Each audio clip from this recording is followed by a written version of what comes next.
నంగనూర్ AMC vice chairman ఎంత పెట్టి కొనుకొచ్చుకున్నాం. పార్టీలో కష్టపడి పార్టీ గుర్తించి అతి చిన్న వయసులో ఇచ్చింది. రాష్ట్రంలో బహుశా ఎవరికి ఇచ్చారో లేదో నాకు తెలియదు, కానీ మా అమ్మ 2006లో ఏకైక కాంగ్రెస్ మహిళా సర్పంచ్, ఏకైక మహిళా సర్పంచ్ 2006లో. సో గా పిల్లగానికి వైస్ చైర్మన్ వేయడం ఏంటి అని కొంతమంది అసంతృప్తి ఉన్నారు, కాంత కన్నింగ్ గా చూస్తున్నారు.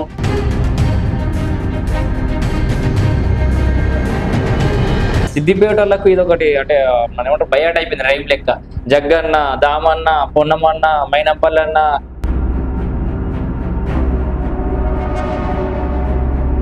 సో నేనేమన్నా అంటే 10 మందిలో పాము కావద్దు అన్నట్టు ఇంతమంది మంత్రులు ఉండేసరికి ఎవరి వర్గానికి వాళ్ళే పదవులు ఇప్పించుకోవడానికి ప్రయత్నాలు చేస్తున్నారు అని చెప్పేసి. కాంగ్రెస్ పార్టీ అంటేనే గ్రూప్, ఆ గ్రూపులే అందం.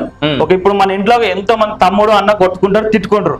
మళ్ళీ ఒక వేదిటోడు మన మీద కొత్త ఏమవుతారు, అదే తమ్ముడు అన్న కలిసి ఏటోడి మీద దాడి. ఇది కాంగ్రెస్ పార్టీ కూడా అంతే. శాఖ మంత్రికి చేసిండు, మరి ఎందుకు కూలిపోయింది అన్న? 18 గంటలు ప్రాజెక్టులు కానీ అనుకున్నాడు కదా ఆయన. మరి ఎందుకు కూలిపోయింది?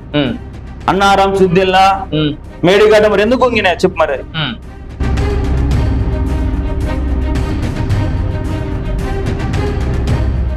నమస్తే, నేను మీ రమేష్ పోతరాజు. ఇవాళ మన స్టూడియోలో యంగ్ అండ్ డైనమిక్ లీడర్ అందుబాటులో ఉన్నాడు.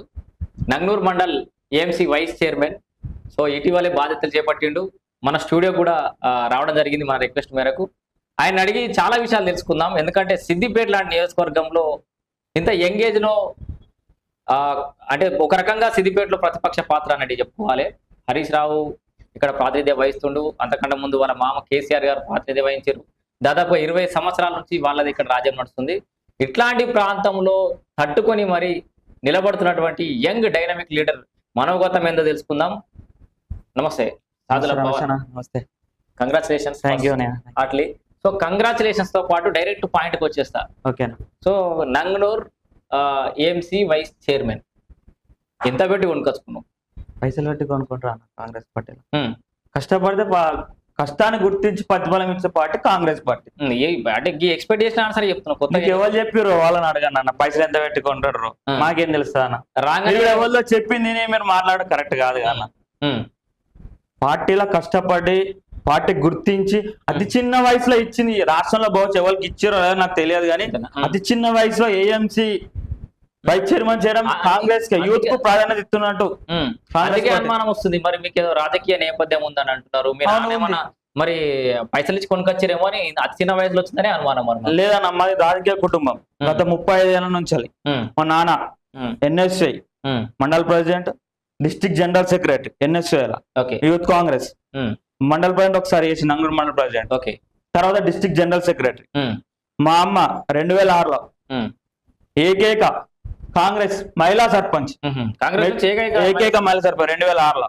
మళ్ళా మెజార్టీ కూడా 571 ఓట్ల మెజార్టీతో సిద్దిపేటలో, అది కూడా హరీష్ రావు మినిస్టర్ అప్పుడు 2006లో కూడా అంత తట్టుకొని అంత మెజార్టీ తెచ్చుకున్నాం కాంగ్రెస్ పార్టీ. నంగనూరు అంటే అసలు కాంగ్రెస్ కంచుకోట. సో నంగనూరు కాంగ్రెస్ లో మీ నాన్న మీ కుటుంబం అంతా కీలకంగా ఉంటాను. మాది ఇప్పటి నుంచి కాదు, పైసలు ఇచ్చింది కాదు. గత 35 ఏళ్ళ నుంచి కాంగ్రెస్. మా తాత నుంచి కూడా కాంగ్రెస్. అంటే సాధుల పవన్ మీరెప్పుడు పార్టీ తీర్థం ముచ్చుకున్నారు? ఎప్పటి నుంచి తిరగడం? నేను ఎన్ఎస్ఏ నుంచి, ఇంటర్మీడియట్ నుంచి ఎన్ఎస్ఏ లో కాలేజ్ ప్రెసిడెంట్ అట్లా. తర్వాత 2019 లో నేను district youth Congress assembly president చేసిన.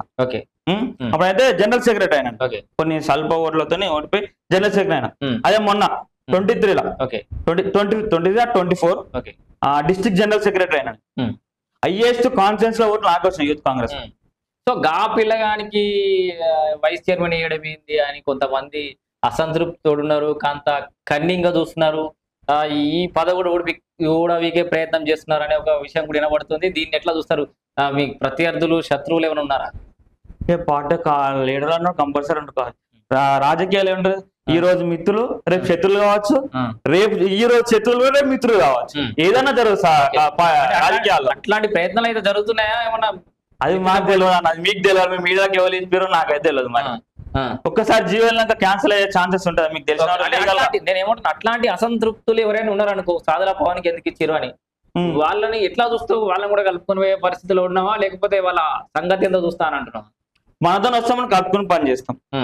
మనం కానీ మనం ఏం చేయాలి, మనం కూడా చేయాల్సి వస్తుంది. అది ఎవరైనా కానీ అంతేనా, నేను కూడా గంతే అవుతుంది. మన దగ్గరకు వస్తే కలుపుకొని పని. పార్టీ లైన్ మాత్రం దాటే ప్రసక్తి అయితే లేదు. పార్టీ ఏదైతే చేస్తో దానికి అన్ని కట్టుబడుతుంది. పార్టీ నుంచి మనకి ఏదైతే లైన్ వస్తుందో ఆ లైన్ దాటే పరిస్థితి అయితే ఎట్టి పరిస్థితి లేదు. సో పార్టీలో మీకు ఈ పదవి రావడానికి ఆశీర్వాదం ఇచ్చిన వాళ్ళు ఎవరు అండగా నిలబడ్డారు? నాకు ఈ కాన్ఫిడెన్స్ ఇన్ఛార్జ్ పూజల హరికృష్ణ గారు ముఖ్యంగా. నేను ఆయన ఎట్లా అంటే ఏమో బాస్ లైక్ మన హోన్ బాదరా అన్నట్టు నాకు ఒక ఆయనే అంతా ఆయన ఆశీర్వాదంతో మనకు వచ్చింది. ఇన్ఛార్జ్ మినిస్టర్ గానీ జిల్లా మినిస్టర్ గారు వివేక్ వెంకటస్వామి గారు, మైనంపల్లి గారు, జగ్గారెడ్డి గారు, అలా దామోదరాన్ని. జగ్గారెడ్డి కూడా ఇంత ముందుకు మా ఇంటికి 4-5 సార్లు వచ్చిపోయాడు. వీళ్ళందరి పేర్లు తీసుకున్నారు అంటే సిద్దిపేట వాళ్ళకు ఇదొకటి అంటే మన ఏమంటారు బయాట్ అయిపోయింది రైమ్ లెక్క. జగ్గన్న, దామన్న, పొన్నమన్న, మైనంపల్లి అన్న, వివేక్ అన్న అనుకుంటా అంటే ఇంతమంది నాయకులు. ఇప్పుడు నేను ఏం చెప్తాను అంటే జగ్గారెడ్డి గారు అప్పుడు మా అమ్మ సర్పంచ్ ఉన్నప్పుడు ఆయన ఆయన ఎమ్మెల్యే ఉన్నప్పుడు అందరూ మా ఇంటికి 2-3 సార్లు వచ్చిపోయారు. చాలా మంది జాయిన్ చేసి కూడా మా ఇంటికన్నా జాయిన్ చేసుకున్నాం పార్టీలో. నంగూరు మండలం నుంచి కానీ ప్రోగ్రామ్ చేసి ఎందుకంటే అప్పుడు మా అమ్మ సిట్టింగ్. ఇవన్నీ ఎందుకంటే అంటే ఈవెన్ ఇంకొకటి కూడా మీకు గుర్తు చేసుకొని అప్పుడు మా అమ్మ సిట్టింగ్ చైర్మన్ రాజశేఖర్ రెడ్డి గారు వాళ్ళు ఎలక్షన్స్ అప్పుడు మా నంగూరు దించిపించిన కూడా మా సిట్టింగ్ సర్పంచ్. సో నేనేమన్నా అంటే 10 మందిలో పాము కావద్దు అన్నట్టు ఇంతమంది మంత్రులు ఉండేసరికి ఎవరి వర్గానికి వాళ్ళే పదవులు ఇప్పించుకోవడానికి ప్రయత్నాలు చేస్తున్నారు అని చెప్పేసి ఇప్పుడు వినబడుతుంది. ఇప్పుడు మైనంపల్లి వచ్చి పోటీ చేస్తున్నారు. ఆ గ్రూపులే అందం. ఇప్పుడు మన ఇంట్లో ఎంతో మంది తమ్ముడు అన్న కొట్టుకుంటారు, తిట్టుకుంటారు. మళ్ళీ ఒక వేదిటోడు మన మీద కొత్త ఏమవుతారు, అదే తమ్ముడు అన్న కలిసి ఏటోడి మీద దాడి. ఇది కాంగ్రెస్ పార్టీ కూడా అంతే. కాంగ్రెస్ పార్టీ గ్రూపులే అందం. ఇప్పుడు బీఆర్ఎస్ నో బీజేపీ నో ఎదుర్కోవడానికి మీరందరూ ఒకటే ఎట్టి పరిస్థితులు అది ఏదేమన్నా కానీ మా దాంట్లో ఎన్ని ఉన్నా బీజేపీ బీఆర్ఎస్ వస్తే మాత్రం అంత మూకుమ్మడి ఒకటైతాం. వాళ్ళ మీద దాడి. రేవంత్ రెడ్డి గారు కూడా చెప్తున్నట్టున్నాడు అంటే మీరు బీజేపీ బీఆర్ఎస్ టార్గెట్ అంటే 2 మడత పెట్టి కొట్ట. వాస్తవం. అంత సీన్ ఉందా సిద్దిపేట కాంగ్రెస్ వాళ్ళకి? ఉంటది. ఎందుకున్నా అన్న, ఎందుకు ఆయన మినిస్టర్ ఉన్నప్పుడు ఆయన క్యాంప్ ఆఫ్ మినిస్టర్ చేసారు. నేను కూడా చేసినాం అప్పుడు ఎమ్మెల్యే ఉన్నప్పుడు. మినిస్టర్ తిరుగులేని నాయకుడు హరీష్ రావు అంటే ఒక్క రోడ్ షో చేసి 1,00,000 ఓట్ల మెజార్టీ చేసుకున్న నాయకుడిని మీరు వడగొడతామని మీరు కలలు కనడము. ఇప్పుడు కళలు కానాలి దాన్ని సాకారం, కళలు అనుకుంటే సాకారం చేసుకుని అడుగు ముంగడ ఒక్కొక్క మెట్టు అది రేపు కూడా జరగవచ్చు. అట్లా ఎందుకు అనుకుంటా? యోధాన యోధులు వేరు. నేను చెప్పే యోధాన యోధులు మంచి మంచోళ్ళు ఎందరో వేరు. అందులో కూడా ఇది కూడా కావచ్చు. అంతేనా? అంతే. అంటే నెక్స్ట్ టైం ఓడిపోయే అవకాశం ఉండొచ్చు తప్పకుండా, ఆబ్వియస్లీ. అంటే మరి రేవంత్ రెడ్డి రమ్మని పిలుస్తున్నాడు. మొన్న మీ ముఖ్యమంత్రి గారు ఆల్రెడీ సవాల్ వేసిరిండు, ఇక్కడ నుంచి గెలిచిన వాళ్ళను మంత్రిని చేస్తా అని చెప్పేసి ఇన్ఛార్జ్ ఉన్నాడు కదా ఇప్పుడు. లేదు, మీరు రేవంత్ రెడ్డి రమ్మని హరీష్ రావు పిలుస్తున్నాడు, సవాల్ ఇస్తాడు. రేవంత్ రెడ్డి వస్తే లేదు, మా ఇన్ఛార్జ్ సరిపోతుంది. ఇప్పుడు హరీష్ రావు ఎదుర్కొంటలేడా? సీఎం రావాల్సిన అవసరం లేదు, మా ఇన్ఛార్జ్ సరిపోతాడు. ఇప్పుడు నేను అంటున్నా కదా, అంతేనా? ఇన్ఛార్జ్ సరిపోతాడు. మీ ఇన్ఛార్జ్ ఆయన వచ్చాడు పూజలు అర్పించినారు సరిపోతాడు. ఆయన 2 లక్షల మెజార్టీ నుంచి 1,50,000 తెచ్చిందంటే మేమే తెచ్చినాం కదా. ఓకే. సో మొత్తానికి ఇక్కడ హరీష్ రావు ఓడిపోవడం ఖాయం అంటూ? ఖాయమే. కాదు, ఎందుకు? అది కూడా మా హరికృష్ణ చేతిలో ఓడిపోతుంది. అక్కడ హరీష్ హరికృష్ణకు ఇద్దరు మధ్యలో పోటీ. రానున్న రోజులు హరికృష్ణ గెలుస్తాడు సిద్దిపేట నుంచి. నేనేమంటున్నా అంటే హరీష్ రావు ఏం తక్కువ చేసిన ఓడిపోతాడు. ఇప్పుడు రంగనాయక సాగర్ ఇక్కడ కట్టిండు, ఇటు మల్లన్న సాగర్ కట్టిండు, అటు ఇంకో సాగర్ ఉంది, ఈ ప్రాజెక్టులు ఉన్నాయి. మీది నంగనూరు కదా మీది. మీ నంగనూరుకు నీళ్ళు వస్తున్నాయి, కాలువలు వస్తున్నాయి, చిన్న కోడుకు నీళ్లు పోతున్నాయి. నంగనూరులో కూడా ఇంకా పొలాలు ఎండిపోతా ఉన్నాయి. నంగనూరులో ఓకే ట్రాక్టర్లు పెడుతున్నారు అన్న. మరి 40 ఏళ్ళ చరిత్ర అన్న వాళ్ళది. 40 ఏళ్ళ చరిత్ర ఎందుకు పెడుతున్నారు చెప్పండి? ట్రాక్టర్లు పెడుతున్నారు. నంగనూరులో కూడా పెట్టారు, మొన్న పెట్టారు. అంటే హరీష్ రావు గారు పూర్తి నీళ్ళు అందించలేదు. ఏది ఇచ్చాడు? ఏది ఉన్నదాన్ని దాన్నే మళ్ళా మరమ్మతు చేయాలి. కాలువ దాన్నే మరమ్మతు చేయాలి. అంటే మీరేం కాంట్రాక్ట్ కమిషన్ల మీద ఉండాలి శ్రద్ధ. ఈ కాలువల మీద ఏడున్నదని నేను అడుగుతాను. మీరేం చేశారని నేను అడుగుతున్నా. అంటే కాంగ్రెస్ పార్టీ ఇచ్చిందని నేను అంటున్నా. నంగూరు మళ్ళీ నీళ్లు బీఆర్ఎస్ ఇయ్యలే. ఎట్లా? ఇప్పుడు మన పని అయితే అంబేద్కర్ పని అయితే చేయాల నుంచి సుజలా సవంతి కింద తపాస్పల్లి రిజర్వేయర్ నుంచి నంగూరు మళ్ళీ నీళ్ళు ఇచ్చింది కాంగ్రెస్ పార్టీ అని అంటున్నా. కాళేశ్వరం నీళ్ళు, నా కాళేశ్వరం పేరు డిజైన్ చేసి మాత్రమే వీళ్ళు ఇచ్చారు. నీళ్లు మాత్రం అవే నంగూరుకి అప్పుడే వచ్చినాయి. ఇచ్చింది ఏం లేదు. ముఖ్యం అంటే ఏం చూపిస్తావు, నువ్వు గిట్ల చూపిస్తావు. కొందరు ఏం బీఆర్ఎస్ ఏం చూస్తారు, గిట్ల చూపించారు. ఆ నీళ్ళు కూడా కాళేశ్వరం నీళ్ళు గట్ట తెచ్చారు వీళ్ళు. ఏమున్నా ఒక 10 నియోజకవర్గాల మధ్య కోసమే ఆ కాళేశ్వరం కట్టిరని నేను అంట. అంతేనా? అంతే. భారీ నీటిపారుదల శాఖ మంత్రికి చేసిండు. మరి ఎందుకు కూలిపోయింది అన్న? 18 గంటలు ప్రాజెక్టులు కానీ అనుకున్నాడు కదా ఆయన. మరి ఎందుకు కూలిపోయింది? అన్నారం, సుద్దిల్లా, మేడిగడ్డ మరి ఎందుకు కుంగినాయి చెప్పు? మరి కుంగిందా కుంగలేదా? కాంగ్రెస్ వాళ్ళు బాంబులు పెట్టినట్టు కదా ఆయన. బాంబులు పెడతారా అన్న? మీరే చెప్పండి, బాంబులు పెడతారా? బాంబులు పెడితే మరి కేసులు అవుతాయిగా. మరి ఏడా కేసు చేసారు? మరి బాంబులు పెట్టిన ఎవరో మరి చెప్పాలి కదా వాళ్ళే. గిల్లెటర్కి ఇంతకుముందు వాళ్ళే ఉన్నారు కదా, చెప్పాలి కదా. మరి చెప్పండి, అది కూడా వాస్తవమే. ఏదేమన్నా కానీ ఇక కాంగ్రెస్ పార్టీ అంటే కింద మీద అవుతుంది, వీళ్ళకి పరిపాలన చేతన అయితే లేదు. ఇక తర్వాత రాబోయేది మా ప్రభుత్వమే అని చెప్పేసి చెప్తారు వాళ్ళు క్లియర్ గా. అది ఏం లేదు, రేవంత్ రెడ్డి ఒక్క విజన్ తో అదే ఉన్నారు. ఏమున్నది, 2034 దాకా కాంగ్రెస్ అధికారంలో ఉంటది. ఇది రాసి పెట్టుకోరు మీరు. టిఆర్ఎస్ పని అయిపోయింది. కేంద్రంలో కూడా బీజేపీ కూడా రాదు. మా రాహుల్ గాంధీ ప్రధాని అయితే రానున్న రోజుల్లో రాహుల్ గాంధీ గారు ప్రధాని అయ్యే పరిస్థితి ఉంది, వస్తుంది. ఎందుకు అదే ఇప్పుడు అసలు తెలంగాణలో కూడా ఏమన్నారు, అసలు కాంగ్రెస్ తో అవుతుంది ఆయా అన్నారు. అన్నారా లేదా? మరి రేవంత్ రెడ్డి అయి సీఎం అయి కూకోలేదా? ఇది కూడా రేపు కూడా అన్నారు. రేపు కూడా ప్రధానమంత్రి రాహుల్ గాంధీ గారు అవుతారు, పక్కా అవుతారు. చేస్తాం కాంగ్రెస్ పని చేస్తాం. ఇక్కడ ఇంకొక ఇంట్రెస్టింగ్ టాపిక్. సో సడన్ గా నాకు ఇన్స్టాంట్ గా గుర్తొచ్చిన విషయము, సిద్దిపేట టాపిక్ వచ్చింది కాబట్టి ఇన్ని రోజులు మీరు హరీష్ రావునే ఎదుర్కోవాలి, హరీష్ రావు ఉన్నాడు ప్రధాన ప్రత్యర్థి అనుకున్నారు. ఇప్పుడు సడన్ గా కవిత కూడా ఎంట్రీ ఇస్తుందని అంటున్నారు. ఎట్లా ఉండబోతోంది? నిజంగా కవిత సిద్దిపేటలో ఇంట్రెస్ట్ ఉందా? కవిత వస్తే సమీకరణాలు ఏమన్నా మారే వాతావరణం కనిపిస్తుందా? ఏం మారే, అంతేనా? ఏం మారే, ఏమున్నా దీని మీదనే ఉంటది. బీఆర్ఎస్, కాంగ్రెస్ లేదా బీజేపీ. నాకు తెలిసి బీఆర్ఎస్ కూడా ఉండదు కూడా, బీజేపీ కాంగ్రెస్ రానున్న రోజులలో. అంతేనా? వాళ్ళు కూడా మళ్ళీ ఏ పార్టీలో కొందరు ఊహాగానే ఏమంటే హరీష్ కూడా మరి బీజేపీ పోతుంటే అది మనకు కూడా తెలియదు. ఊహాగానం పోయినా పోవచ్చు. మరి ఓకే, ఎల్లకపోయినా వాళ్ళు ఏ పార్టీ మారినా ఇక్కడ ఉన్నా కానీ ఆయన ఢీ కొట్టడానికి అయితే మీరే సిద్ధంగా ఉన్నా పక్క. సో ఇప్పుడు రైతులకు సంబంధించిన ఒక అంశం మీ దగ్గర ఉంది, రైతులకు సంబంధించిన బాధ్యత మీ దగ్గర ఉంది. సో కొనుగోలు విషయం, మసాలా విషయం మనం పక్క పెట్టి రాజకీయాలు మాట్లాడుతున్నాం. మీ నంగనూరు మార్కెట్ సంబంధించి ఎట్లాంటి ప్రక్షాళన చేయాలనుకుంటున్నారు? ఎట్లా నడుస్తుంది? ఎలాంటి భవిష్యత్ ప్రణాళికలతో ఉన్నారు? గతంలో ఏం జరిగింది? గతంలో చాలా ఇబ్బందులు పడ్డారు. 10 ఏళ్ల వాళ్ళ పరిపాలనలో రైతులకు బార్దన్ కాడ ఇబ్బంది, సుద్దిల తాళ కాడ ఇబ్బంది, అమ్మాలి ఇబ్బంది. మళ్ళా ఇప్పుడు ఏం చేస్తాం, మా ప్రభుత్వం ఏం చెప్తున్నాం, ఏదైతే ఇవి ఐకేపీ ద్వారా ఇవి కొంటామో ధాన్యం కొన్నాం 3 రోజుల వరకు వాళ్ళకి అమౌంట్ పడుతుంది. కానీ అప్పుడు 10 రోజులైనా నెలలైనా అమౌంట్ పడేటి కావు. అది నేను చెప్పిన, బయట మన వాళ్ళు చెప్పారు, రైతులే చెప్పారు అది. ఓకే, మళ్ళీ ఇంకోటి ఏంటంటే మేము సన్న వరి అంటే ఉరి అన్నాడు కేసీఆర్. మేమేమంటాం, సన్న ఒడ్డు వండిస్తే బోనస్ 500 మేము ఇస్తున్నాం. అది ఇస్తున్నాం, మీరు కూడా చెప్పాలి. ఓకే, సో అంటే సరే వెనక ముందు అవుతున్నప్పటికి కూడా ఇస్తున్నారు. మరి డబ్బులు సరిపోతలేవు అంటారు. వీళ్ళు అప్పల కుప్ప చేశారు అన్న. తెలంగాణ సీఎం మన కేసీఆర్ గారు ఏం చేశారు, మొత్తం అప్పుల కుప్పలు చేశారు. ఏమున్నా అన్ని స్కాములే వాళ్ళది, కాంట్రాక్టులు స్కాములు. మాది మా ప్రభుత్వం ఏంది, అభివృద్ధి, మొత్తం అభివృద్ధి, సంక్షేమం. మాకు ఈ పార్టీ పదవుల కన్నా గుద్దాం మా రేవంత్ రెడ్డి ఏం దృష్టి పెట్టారంటే అభివృద్ధి, సంక్షేమం గురించి. అంటే ఇప్పుడు మంచిగా పదవుల విషయం మళ్ళీ గుర్తు చేసిన కాబట్టి నేను మళ్ళీ అడుగుతాను, నిజంగానే సరే మీరు నంగనూరు ఫీల్ చేసినట్టున్నారు, చిన్నకూడ చేసినట్టున్నారు, సిద్దిపేటకి వెళ్ళలేదు, ఇంకా అటు దుబ్బాకలో కొన్ని పెండింగ్ ఉంటున్నాయి, అటు దుబ్బాక ఇచ్చేసారు, దుబ్బాక పొయ్యేడా. సో సిద్దిపేట లాంటి నియోజకవర్గంలో అంటే ఎక్కడైతే డ్రై ఉందో మా ప్రత్యర్థి బలంగా ఉన్న ప్రాంతంలో తొందరగా పదవులు ఇచ్చేసేయాలి. మీకు ఎందుకు పదవులు రావట్లేదు సిద్దిపేట కానీ మిగతా వాళ్ళకి? కొన్ని సమీకరణాలు ఏమన్నా కారణాల వల్ల లేట్ అయింది వచ్చి నాకు తెలిసి 10 రోజుల అది కూడా వెళ్ళేది. ఒకటి ఆత్మ కమిటీ, అది కూడా 2 వెళ్ళాయి. మీరు ఏం అడుగుతలేరు అంటే మీకు ఎదురు చూస్తలేరా పదవుల కోసం, ఈ బాధ్యతల కోసం? మాకు పార్టీ గుర్తిస్తుంది కదా, ఎవరే కష్టపడరు పార్టీ గుర్తించి వాళ్ళకి ఎవరికి ఏ పదవి అలా ఆ పదవి ఇస్తుందని అందరం ఆశిస్తున్నాం. అందులో భాగంగా నాకు కూడా ఒక యూత్ కాంగ్రెస్ అతి చిన్న వయసులో ఏం చైర్మన్ అంటే పార్టీ గుర్తించే ఇచ్చింది కదా. ఇక్కడ చిన్న యువకునికి అంటే దీని ఉద్దేశమైన పార్టీ యువకులను ప్రోత్సహిస్తుందనే అనుకోవచ్చు మనం అంతా. యువతకు పెద్దపీట వేస్తుంది ఏకైక పార్టీ అంటే కాంగ్రెస్ పార్టీ. అది నేను గంట బాగా చెప్తున్నాను.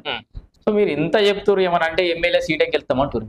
ఎమ్మెల్యే సీటు తర్వాత ముందుగా సర్పంచ్లే మీరు ఎక్కువ మంది గెలవలేకపోయారు సిద్దిపేట నియోజకవర్గంలో అని నేను అంటున్నా. ఎందుకు ఆశించిన ఫలితాలు ఎందుకు రాలేదు మరి సిద్దిపేట? చాలా మంది రెబల్స్ నిలబడరు అన్న, ఒక్కటే పార్టీ నుంచి 2-3 నిలబడరు. కానీ మాకు ఈ దీని వల్ల మాకు ఏమంటే క్యాడర్ పెరిగింది, నాయకులు కూడా చాలా మంది ముంగడికి వచ్చారు. అంత యువత బాగా అంటే ఎక్కువ మీలో మీరు ఎక్కువ మంది నిలబడడం వల్లనే కొంత వాళ్ళకి అడ్వాంటేజ్ అయింది. అంటే ఇప్పుడు ప్రతి ఊరు నుంచి ఇప్పుడు ఊరికి 2-3 లీడర్లు దొరుకుతారు మీ దగ్గర అంతా ఉన్నారు. మా క్యాడర్ కూడా చాలా పెరిగింది ఒక అప్పటికప్పటికంటే. ఎవరు నిలబెట్టినా కాంగ్రెస్ ఏదో మినిమం వస్తాయి అన్న. మీకు అసలు బీఫామ్లు ఇస్తామంటే జనాలు లేరు. అదే ఉత్తమ మాట అన్న, అది అప్పుడు కాదు ఇప్పుడు కాదు. పోటీ పడుతున్నారు. మొన్న జడ్పీసీ ఇప్పుడు కదా ఊర్లో 10 మంది పోటీ పడరు తెలుసా. సర్పంచ్ కూడా 10 మంది పోటీ పడరు మా కాంగ్రెస్ పార్టీలో.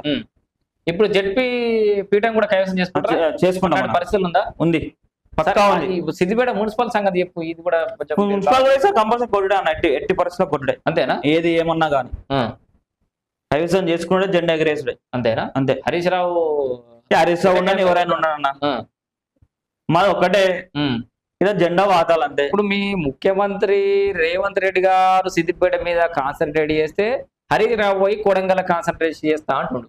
దీని ఎట్లా మరి కొడంగల్కి వచ్చి ఓడగొడతా, ఇది వరకు ఓడగొట్టినా కదా మర్చిపోయినా అంటుంది. మరి ఈ మా రేవంత్ రెడ్డి కూడా అదే పని చేస్తాడు. ఆయన చేసి ఈయన కూడా అదే పని చేస్తాడు కదా. ఎవరైనా ఓడగొట్టాలి ఆయన కూడా చూస్తుండు కదా. ఇప్పుడు హరీష్ రావుని ఓడగొట్టేస్తారంటారు. ఓడగొట్టుడే, ముచ్చటేం లేదు. సో ఇంకా ఏం చెప్పదలుచుకున్నారు ప్రజలు? రైతులకి ఎట్లాంటి ఫెసిలిటీస్ ఇద్దాం అనుకుంటున్నారు? లేకపోతే నీలాంటి ఇప్పుడు రాజకీయాలకు రావాలనుకునే యువతకి మీరు ఏం సందేశిస్తారు? అంటే పదవులు రావాలంటే ఏం చేయాలి? మరి అదేందో ఇంత యంగ్ ఏజ్ లో పదవులు తెచ్చుకోవాలంటే ఏం చేయాలి? ఏమైనా షార్ట్ కట్లు ఉన్నాయా? షార్ట్ కట్లు ఏం లేవన్నా. మన పని ఏందో మనం చేసుకున్న పార్టీ డిసిప్లిన్ గా, పార్టీ ఏ అయితే పిలుపునిస్తో ఆ పనులు మనం చేసుకుంటూ పార్టీకి రాయాలిగా వండుకుంటూ మనం పార్టీ లైన్ లో పని చేస్తే పార్టీ ఆటోమేటిక్ గా మనం గుర్తించి మనం పదవులు ఇస్తాం. అది నేను నమ్ముతా. దీనికి నిదర్శనమే నేను. సో పని చేసుకుంటూ పోవాలి, పదవులు అవే వస్తాయి. ఆ దాంట్లో అటు అవే వస్తాయి. నువ్వు అడగాల్సిన అవసరం లేదు. ఎవరికి ఏది ఇవ్వాలని పార్టీ ఏ టైంలో ఎవరికి ఏది ఇవ్వాలో అది కంపల్సరీ ఇస్తుంది. పార్టీ గుర్తించి మరీ ఇస్తుంది. మనం అనుకున్న ఆశ కాదు. బంగారు పొలంలో పెట్టి పదవులు ఇస్తుంది కాంగ్రెస్ పార్టీ. ఓకే.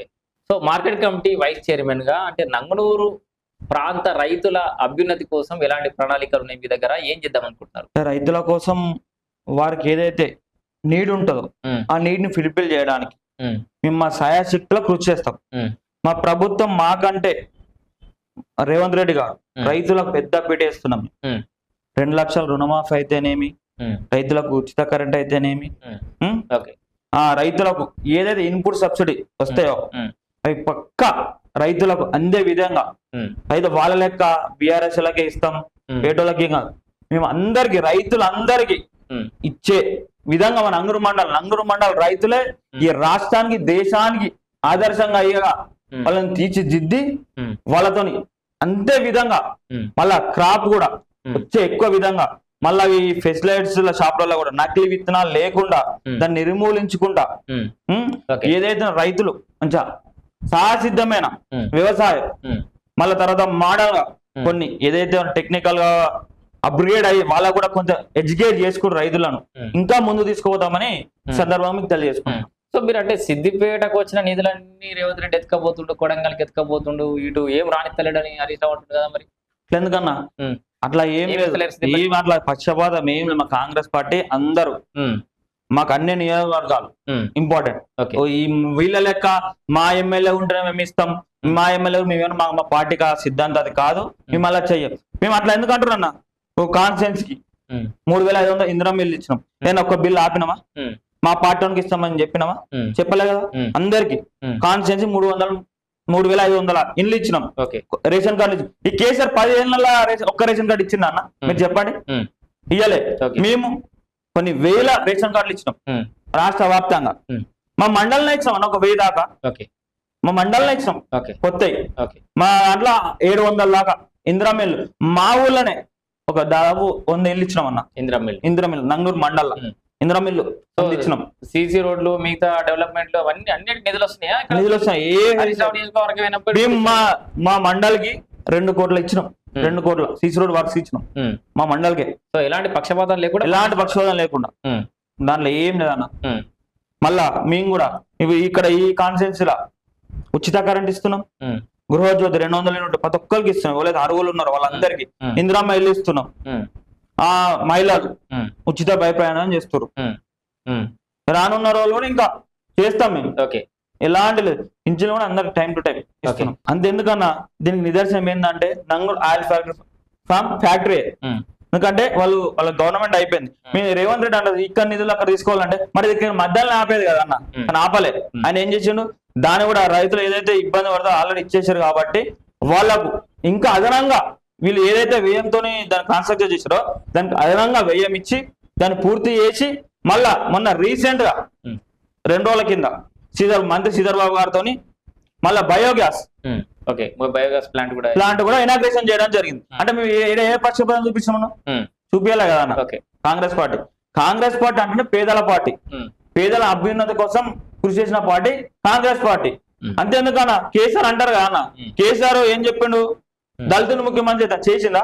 చేయలే. కానీ మా కాంగ్రెస్ పార్టీ ఏం చేసింది, దళితులకు ఇందిరమ్మ ఇల్లు ఇచ్చింది, వాళ్ళకు మళ్ళీ ఇళ్ల స్థలాలు ఇచ్చింది, వాళ్ళకు వ్యవసాయం చేసుకుని కూడా వ్యవసాయం కూడా ఇచ్చిన ఘనత కాంగ్రెస్ పార్టీ అంటే పేదల పార్టీ, పేదల కోసం ఆలోచించే పార్టీ, ఏకైక పార్టీ ఈ దేశంలో ఏదైనా ఉన్నదంటే అదొక కాంగ్రెస్ పార్టీ. మళ్ళీ ఇంకోటి అదేంటంటే మన దళితుల్ని స్పీకర్ చేసిన ఏకైక పార్టీ ఏదంటే కాంగ్రెస్ పార్టీ. అంటే ప్రత్యర్థి పార్టీకి సంబంధించిన ఎమ్మెల్యే ఉండడాను, ప్రతిపక్ష ఎమ్మెల్యేలు ఉన్నారని ఆ నియోజకవర్గాలకి ఏం పక్షపాతం చూపెడతలేము, అన్ని నియోజకవర్గాలు సమానంగా చూస్తున్నాం. రేపు పొద్దున రాబోయే రోజులలో సిద్దిపేట గడ్డ మీద కూడా కాంగ్రెస్ జెండా ఎగురుతుంది. దానికి నాలాంటి యువకులను అధిష్టానం ప్రోత్సహించడమే నిదర్శనం అంటున్నాడు సాదుల పవన్, నంగనూరు మండల ఏఎంసీ వైస్ చైర్మన్. సో చాలా విషయాలు అయితే మనతో పంచుకున్నాడు. మరిన్ని వివరాలతోటి ఇన్ డీటెయిల్డ్ గా మరొక ఇంటర్వ్యూ చేసుకుందాం. అప్పటిదాకా స్టే ట్యూన్ వైడి న్యూస్. నేను మీ రమేష్ పోతరాజు. థ్యాంక్ యూ పవన్, వచ్చి మీ టైం ఇచ్చినందుకు థ్యాంక్ యూ. అందరు నమస్తే.